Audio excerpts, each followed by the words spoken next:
Tracking, alerting, protecting. This is WKYT This Morning. Now at 5:30, a homicide investigation kept Lexington police at an abandoned car wash for hours. We'll have the latest details. Also on WKYT This Morning, police are still on the lookout for two men who they say robbed a man at gunpoint overnight in Lexington.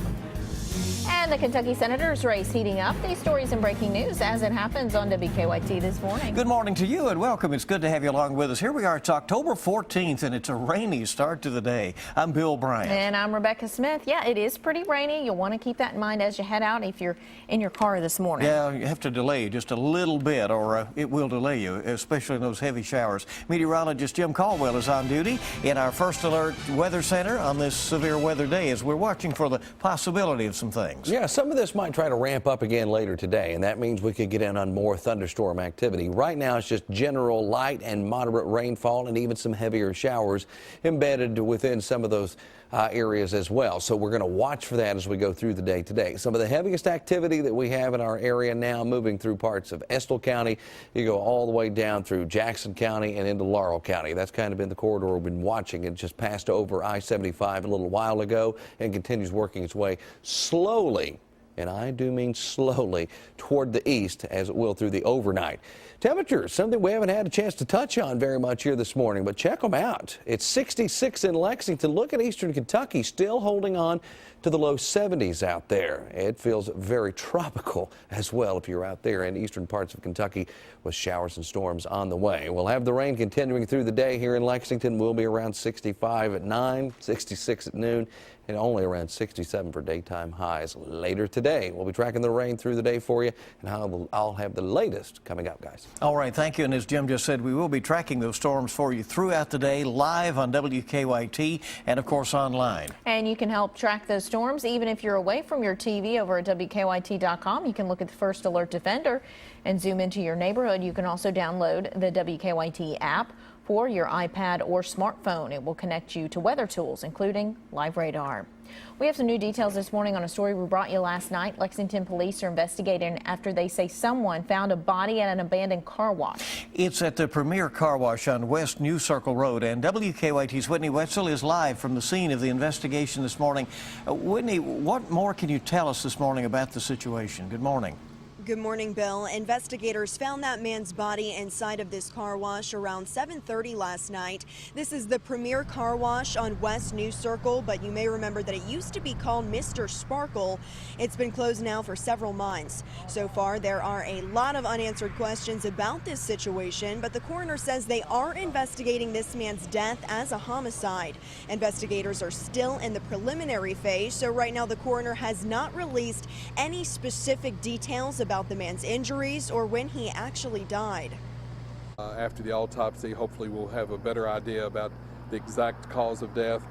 But again, we still believe that this is a homicide, that we believe someone else has taken this gentleman's life. Now, as far as the identity of this man, again, little information has been released. All we know right now is that he is a white man. The coroner could not tell us an age range. Again, an autopsy is scheduled for later today. Live in Lexington, Whitney Wetzel, WKYT. Whitney, thank you. And new this morning on WKYT, Lexington police tell us a man had his phone, his money, and his beer stolen after an armed robbery overnight. Police say the victim told them the two men walked up to him as he was walking home at the intersection of Laredo and Walden Drive around midnight this morning.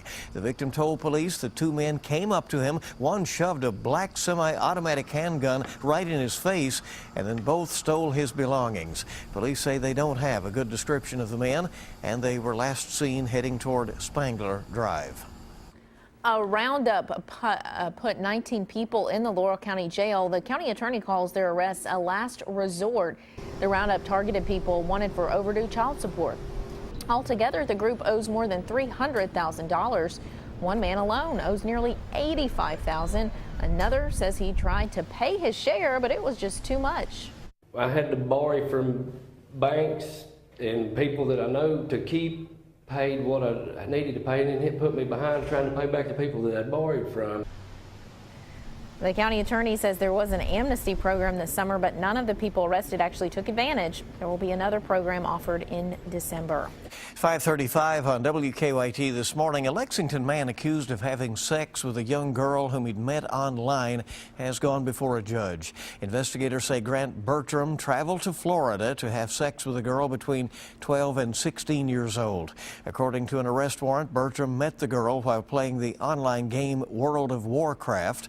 The executive director of Prevent Child Abuse Kentucky, which publishes a guide for internet safety, says parents shouldn't be afraid to watch what their kids are doing on the computer. They like their privacy and they don't want to feel like mom or dad are looking over their shoulder. But as the mom or dad, you need to let your kids know that you are looking over their shoulder. Bertram's hearing was continued until October 24th. He's being held at the Fayette County Detention Center.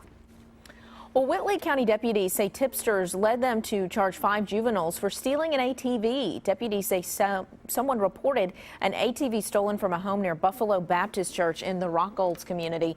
It was found not too far away in the bed of a pickup truck. Police say that 2 juveniles stole the ATV and tried to drive it somewhere. But when it ran out of gas, they called in another teen to pick up the ATV and his truck. 2 were charged with theft and put in the Breathitt Regional Juvenile Detention Center. 3 others were charged with theft and released to their parents. Whitley County deputies have arrested a man who they say stabbed another man. Police arrested 43-year-old Roy Thomas of Williamsburg. They say back on October 4th, they went to an area of Highway 25 in the Cane Creek area of Whitley County. They found that Thomas and another man, Aaron Nelson, had been in an altercation, and Nelson had been stabbed in the leg. He ended up being treated at the hospital and released. Thomas told police that he had stabbed Nelson in self-defense, but a week later, police arrested him and charged him with assault and terroristic threatening. Well, a Kentucky company is working round the clock to make a drug used to treat Ebola. The Courier-Journal reports Kentucky Bioprocessing in Owensboro is hiring more staff and will spend 24 hours a day, 7 days a week, producing Z-MAP. The drug is made from tobacco plants.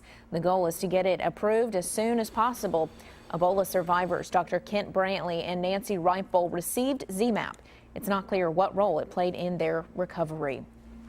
Interesting if the answer comes from Kentucky, you know. Well, Secretary of State Allison Lundergan Grimes and incumbent Senator Mitch McConnell have faced off in the only televised U.S. Senate debate. That debate was last night at the Kentucky Educational Television Studios. WKYT's Sean Moody is with us from the newsroom with a recap on the debate. Good morning. Good morning, Rebecca. Well, if you were hoping for something earth-shattering last night, well, you were out of luck. Both Grimes and McConnell said pretty much what they've been saying about their platforms and each other for months.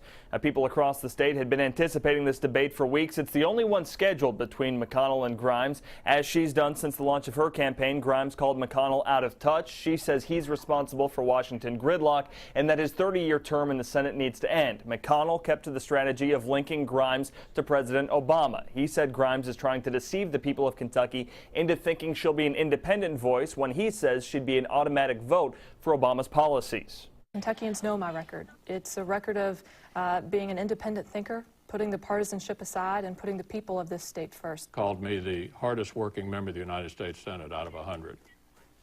We have a chance here to have the hardest working senator for another 6 years. A Libertarian candidate, David Patterson, was not invited to Monday night's debate. He asked a judge to force KET to include him, but that judge declined, saying KET did not exclude him solely because of his political views. Now, the latest WKYT Herald Leader Bluegrass poll shows Grimes with a 2-point lead. At the live desk, Sean Moody, WKYT. Well, 2 lawsuits have been filed against Kentucky Kingdom. The person suing in each lawsuit claims they were sent down a water slide with the wrong tube, fell, and got hurt. A Louisville television station reports one person suffered a shoulder injury, the other a head injury. Kentucky Kingdom says it will not comment on pending litigation. A Corbin hospital had to go outside its walls to find the best treatment for one of its patients. James Wathen has been at Baptist Health Corbin for more than a month. The staff noticed his emotional health was getting worse the longer he went without his dog. The dog was sent to foster care when he went into the hospital. But the Knox Whitley Animal Shelter helped track him down. Wathen and his dog were reunited over the weekend, and now he's feeling better.